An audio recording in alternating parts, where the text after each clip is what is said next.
Okay, guys, I know this is extremely vulnerable here, but um, it's okay because like a lot of stuff had gotten out of hand, and people, like the people I'm dealing with, have ruined people's lives doing stuff like what I'm experiencing with these false investigations and prolonged, drawn out cases that are false investigations, anyways, that also can like prohibit or block or delay people from having opportunities to work at places because they have an open investigation with DHS that's first of all false, but it doesn't matter about it being false. The simple fact that you have an open case, an open investigation going on, period, disqualifies you for certain work opportunities is what I found out because I had to be terminated.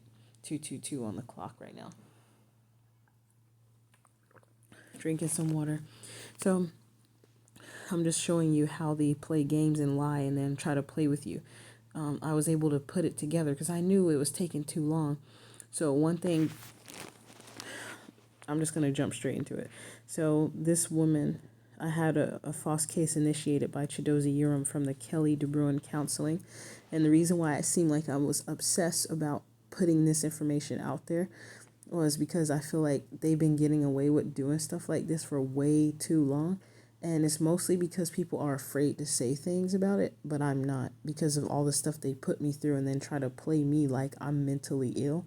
And now I'm showing them like what it looks like if somebody is actually mentally, like if I'm actually crazy, I'm courageous enough to do this, to put them on blast, to show the games that they play. So anyways, I'm just going to do it like this and then I'll explain as I go. So, September 7th, my Metropolitan Public Defender of the Parent Child Advocacy Division in Oregon, Portland, Oregon, sent me a letter because, well, an email because the investigation that's going on with DHS should have been closed out 60 days. But then I just read an email and I saw something that, anyways, I'll get to it. So it says, "Hi, my name Genavia. I hope that you and Royal had a nice summer. I wanted to check in with you before I respond to a recent email from Alex at DHS. I'm available for a call until 2:30 p.m. today. I am also in the office Monday. I will try calling and texting you too. If I don't hear back from you by Monday afternoon, I'm going to tell him that he has no grounds to continue the investigation. Well, to continue to investigation the old complaint. Dawn, sincerely." And then, but the thing is, she sent me this email on a Saturday, September 7th. It was a Saturday she sent me this email. And it was strange because it was something that happened. I was in a hotel that day when after I left my house, and I found it odd that she out of the blue reached out to me on a Saturday when there was something that happened and I said I was going to do, and it was when I started posting videos exposing stuff, and I hadn't heard from her for at least 1 to 2 months after I sent them an email reaching out to find out what's going on and why I haven't heard back from either of the individuals that's involved in this case from DHS or from the lawyer's office, or there was another place I'm thinking, I can't remember right now. But anyways, so this was September 7th. It was on a Saturday that she reached out to me. I remember because I was like, wait a second. She was like demanding me to contact her on a Saturday. That's what caught me off guard because I was like, oh, out the blue you reach out and it's on a non-official business work day, business day. Even though people work on Saturday, but their schedule is usually Monday through Friday. So she tried to play it off like she hadn't heard back from myself. But look, September 8th, and that's what made me know that she reached out to me on a Saturday because I saw the time. And although it says September 8th, I could have reached out to her at night. Yeah, it was 11:50. Okay, so it was in the morning. But yeah, the thing is, I told her, "Good day. Thanks. Same to you as well," about the summer thing. She was wishing us a good summer. I said, "Yes, we're doing." I went to say well, but we'd gotten an update for Mr. Alex Smith via Jessica on Wednesday, which was my son's speech pathologist. but she told me his name was Smith because that's how she heard it, but it was actually Alex Schmidt. And then enjoy the rest of your weekend and have a pleasant Monday. So the funny thing is,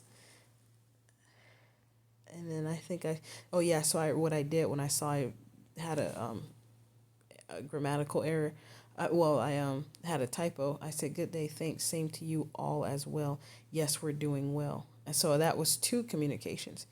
And then, look, it says, "Hi, Genevia." And this was the following day after September 9th. I mean, 8th, and September 9th. She said, "Hi, Genevia. What is your current phone number? I would like to call you. The numbers that I have do not appear to be in service, or you can call me at this number. Thanks." So, guess what? This number is the number that I still had, but she tried to pretend, I guess she didn't get it, but that's the same number that I gave prior. I gave previously that had not been shut off because first of all, it's an app number and it works. It works very well. I use it as the main number on the phone so if I do have to change it, it's easy and I don't have to call the company to change it. So she claimed later on, and you see I said something to her, right? But look, hold on the 25th, September 25th, she said, "Hi, Genevia. Since I didn't hear back from you, I sent the following email to the DHS CPS worker. I will be closing your case at the end of this month. If DHS reaches out to you again, feel free to call me. Dawn." And the funny thing about this is she sent me this email the very next day after he told me, or yeah, I believe it was the very next day because I think I met with him on a Wednesday or Thursday, and she sent me this on a Thursday or Friday. Um, so, and this was after I spoke to him. And you see how it says, oh yeah, it was the very next day. So you see how it's September 25th. And she said, since she didn't hear back from me, she sent the following email to my CPS worker. And look what it says. "Hello, sorry for the delay in late August." So I'll get to that in a minute. So you see how September, she said she didn't hear back from me. But look, watch this.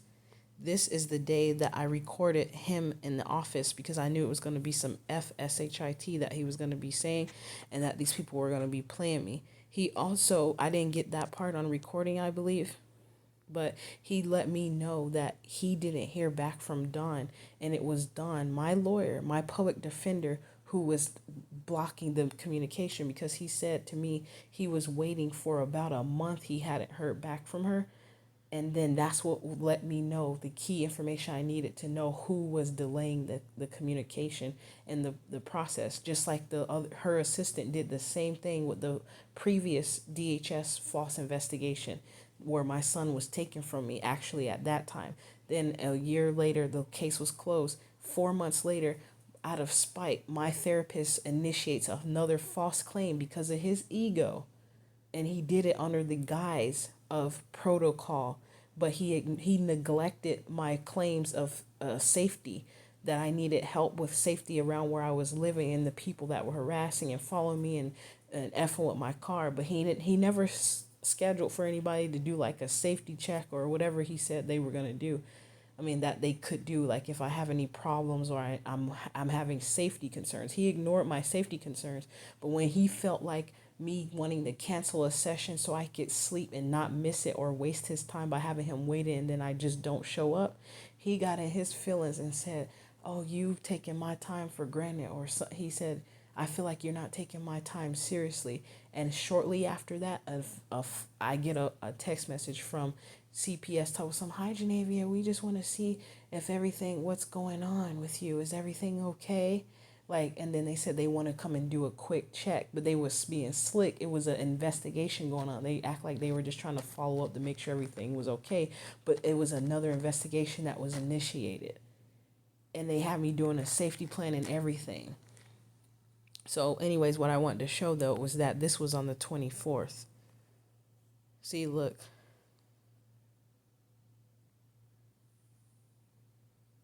October 13th, 2000. No, that's not the date of the recording. I don't know why it says that, but watch when I go back out. See, you see the date right there? Alex Schmidt, the 1 hour and 48 says September 24th. The September 22nd, that's something else that was going on. but I recorded a lot of stuff and I named it here. Oh yeah, and then the September 18th is when I had saw something outside that was a message to me about a lady letting a dog take a poop by my car, but they were embarrassed because they saw that I was sitting in the car and they, yeah, it was by the park. But anyway, see, September 24th is when that 1 hour and 48 minute long recording happened. September 24th. And guess what? The very next day is when my lawyer sends me an email saying, since she didn't hear back from me. See, September 25th right there. Since I didn't hear back from you, I sent the following email to the DHS CPS worker. I will be closing your case at the end of this month. So how's she going to close the case out? But it's up to him to close the case out. You see, they're playing mind games here. If DHS reaches out to you again, feel free to call me, Dawn. Then, hello, sorry for the delay. So this is the email she's saying that she sent to him since she allegedly didn't hear back from me, supposedly. But I sent a message to her on the 8th and she responded, or not respond. Yeah, I think she responded on the 9th asking for my phone number. And at that time, I did not call her, by the way. I emailed her because I wanted the communication to be documented because of some previous communication where she was calling saying certain things, but it, like, I didn't have it recorded. And I could have recorded our phone calls too, but there were some issues with storage on my other phones and I couldn't record it. So that's why I didn't. She tried to say my phone wasn't working, but she didn't call me. I know she didn't call because I waited because she said she will call me. And then she said, or I can call. So it was like she was trying to play a game to act like she's leaving the ball in my court to call her. But if you really trying to reach me, you clearly emailing me. Why not you go ahead and call me? And there was a period of time where I did call and they did not answer. And she was always referring me to her assistant who was definitely blocking and delaying. But anyways, look at what this email that she responded. She claimed she sent after the very next day after I had the interview with him that was like an hour long, an hour and however long. But yeah, so it says, hello, sorry for the delay. Basically admitting that basically confirming what Alex Schmidt told me about it taking a whole month for him to hear back from her. He said he still hadn't heard from her. Now, after he has an interview with me finally, that's when she says she didn't hear back from me, trying to play like there was some type of communication. She wasn't getting it. She very well may not have been getting it, but how are you sending me a message back the very next day and asking for my phone number, but you're not calling me though? And I gave you my phone number, but you did not call. I waited for her call. She did not call. So anyways, sorry for the delay, she says. In late August, when you sent this request, and I'm saying all this because I saw on the bottom email, I found out the firm, the therapy firm that claimed that the dude that lied to initiate the false CPS investigation, they lied and told them that I wasn't working with them since March, but it was in April when he told me about him leaving, and his last day was going to be April 19th. And I have an email of me sending that, telling them that I don't want to talk to him no more in April. It was in April that I said that because I found out he made a false investigation when they reached out to me, dummies. So yes, so sorry for the delay. In late August, when you sent this request, you had no grounds to continue your investigation. DHS received the call in mid-March 2024. So he did this. They claim it's in mid-March, but they claim that I wasn't working with them since mid-March. That's so foolish stuff. But guess what? I got the documentation showing I was working with them in April, which was after March, idiots. So in mid-April, Miss Bryant met with you in her home. You assessed the child. You assess well, she wouldn't say, you assessed Miss Bryant's functioning and parenting capacity, and you assessed her home. She had a safety plan for her family. To my knowledge, you haven't received any additional calls. At this point, you need to finalize your assessment, which has been open for approximately 6 months. It had been open for more than 5 months when you sent this email, which was in response to our inquiry. Thank you. And her message kind of didn't make sense what she sent to him.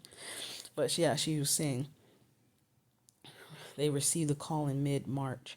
But if it was mid-March, why did it take so long? So if it was mid-March, that's around, it wasn't mid-March. It had to be in April, because April is when they, like that week after I told him that, and I saw his behavior changing towards me, even like he was starting to become more like trying to intimidate me and boss me around, telling me what to do. Like, no, I would like for us to continue our sessions because I would like to create some consistency. Then all of a sudden he takes a week off.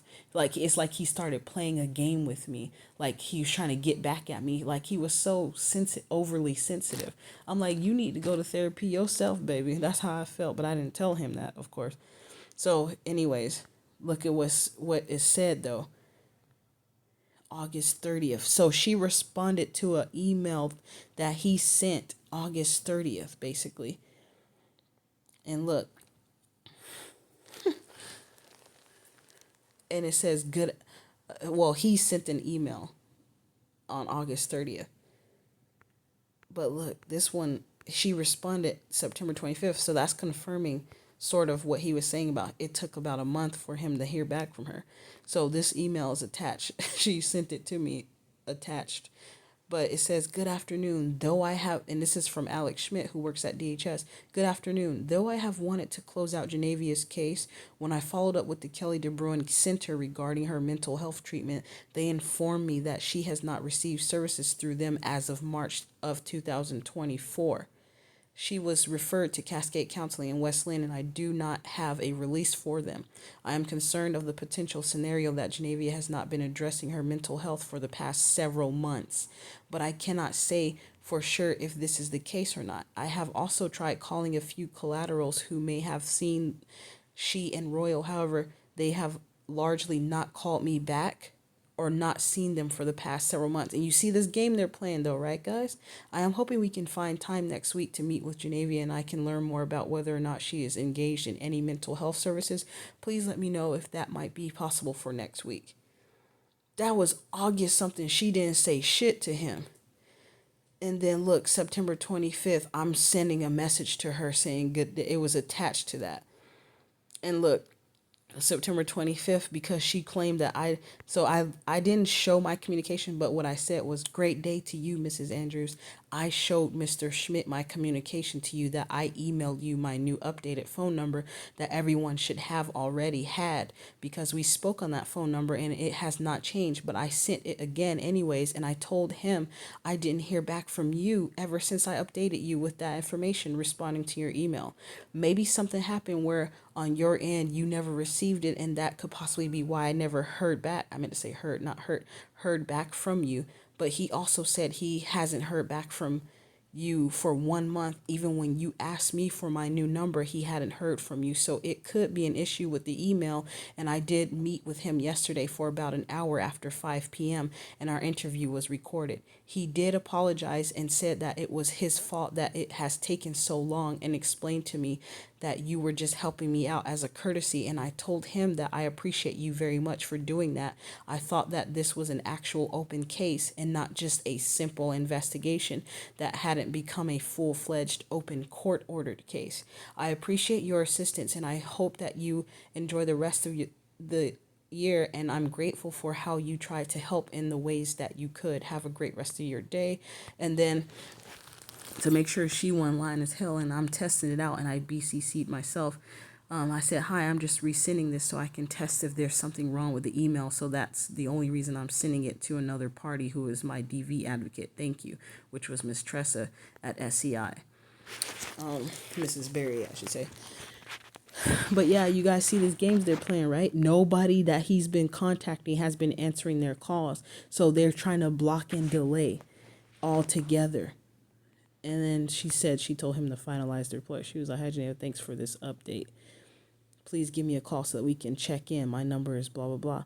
But I did not call because I could see that they were playing a game. And I'm like, based on the last conversation I had with her on a Friday, a month before this situation happened, I knew that they were full of it. So I'm like, no, because you told me that you were going to call me and you did not. And I was emailing her, and I'm like, why is she trying to get me on the phone so she can do some more spell work? Because the last time she was playing games with me, telling me like, "Oh, I'm so proud of you," about, "Oh, I love you, Genavia," because but she didn't love me. She was mad because I told her that I was depressed, but I had worked it out, and then she was like, "I love you. I knew you could do it," but they were actually disappointed because it's not working out in their favor. The actions that I'm taking. I had to drink some more water. So I just wanted to show you guys that. Hopefully it'll be helpful for you to see the games that these government entities and their employees be playing with us. So yeah, I think that's it. But you can see for yourself.